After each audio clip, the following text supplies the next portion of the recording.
Including Jeb Bush's controversial comments on the war in Iraq. Those comments drawing fire from both Republicans and Democrats. Here's what he originally said in an interview with Fox News earlier this week. On the subject of Iraq, yep, obviously very controversial, knowing what we know now, would you have authorized the invasion? I would have, and so would have Hillary Clinton, just to remind everybody, and so would have almost everybody that was confronted with the intelligence they got. You don't think it was a mistake? In retrospect, the intelligence that everybody saw, that the world saw, not just the United States, was faulty. But the former governor dialed back his comments when he called into Sean Hannity's radio show yesterday. I interpreted the question wrong, I guess. I was talking about, given what people knew then, would you have done it, rather than knowing what we know now. So in other words, if in 2020 hindsight, you would make a different decision? Yeah, I don't know what that decision would have been. That's a hypothetical, but the simple fact is mistakes were made. Republican presidential candidate Senator Rand Paul is joining us now live from Capitol Hill. I know he's a potential rival of yours for the Republican presidential nomination. Senator, what's your reaction to what the former Florida governor, potential Republican presidential candidate, had to say about his brother, the war, and what he would have done knowing what he knows now? You know, I think it's a really important question, and I don't think it's just hypothetical, because we seem to have a recurring question in the Middle East, whether or not it's a good idea to topple secular strongmen or secular dictators, and what happens after that. You know, Hillary Clinton's war in Libya was the same kind of scenario. We toppled Gaddafi, a secular dictator, but we got chaos and the rise of radical Islam, and I think we're more threatened now. But I think the same was true of Saddam Hussein. I think Iran is now stronger and emboldened. In many ways, Iraq is sort of a vassal state to Iran. We worry about Iran getting a nuclear weapon. So I think we're a lot worse off with Hussein gone. There's a civil war going on there. We were also making a mistake, I think, to try to degrade Assad, because as we degraded the strongman Assad, ISIS grew. So I think there's a consistent theme here that every candidate should be asked, and that is it a good idea to go into the Middle East, topple governments, and hope that something better rises out of the chaos? Because recent history seems to show that, you know what, we're not getting something better, we're getting something worse.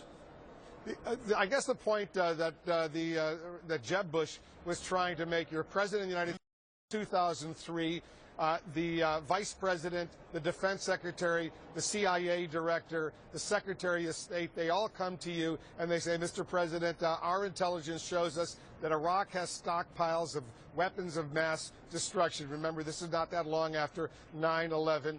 What do you do in a situation like this? You're president, you want to be president, and your intelligence community gives you a dire assessment like that. Now, we know now it was wrong, but at the time, the president presumably believed that intelligence assessment. Well, the thing is we could also say the same for Assad. Until about 2 years ago, he had stockpiles of chemical weapons. The question is their ability to use the weapons, their proclivity to use the weapons, and also what comes after. You know, people have to ask this question. The first George Bush, you know, Jeb Bush's dad thought it would probably be a mistake. Dick Cheney thought it would be a mistake ultimately or originally to topple Hussein, that chaos would ensue afterwards. And sure enough, it still did happen. After Hussein was gone, the country's chaotic. It's more aligned with Iran. Iran is more of a threat. So, no, I think even at the time invading Iraq was a mistake, and I thought the war, even at the time, was a mistake given the intelligence. But now I think that people should learn their lesson after the war in Libya. Everybody needs to be asked, all the Republicans should be asked, did you and do you support Hillary's war in Libya? And so I think as these questions get asked, we really get to the answer of who Republicans want to lead the country, who do Americans want to lead the country? Someone who will perpetually get us involved in foreign war over there when the result is not to America's best interest, or someone who will be more reluctant? And I think that'll be one of our big debates over the next year. It certainly will be, because as you know, Senator, some of your Republican rivals for the presidential nomination, they accuse you of being an isolationist. You call yourself a non-interventionist, if you will. Under what circumstances, though, did you order the U.S. military to intervene in a foreign country? I think the most important thing is you obey the Constitution, and that says that the president doesn't unilaterally take the country to war. But I think right now ISIS is a threat to our embassy in Baghdad as well as our consulate in Erbil, and I am for military action against them, but it should be done by Congress. And I also think that ultimately the war, the end of the war, the defeat of ISIS comes with Arab boots on the ground, not American boots on the ground. But I'm perfectly willing to have these debates because I think history's on my side, that every time we've toppled a secular dictator, things have been worse and America has been less safe. So it's not that I'm for no intervention, I'm just for less intervention than many of the hawks in this country, including some on both sides of the aisle.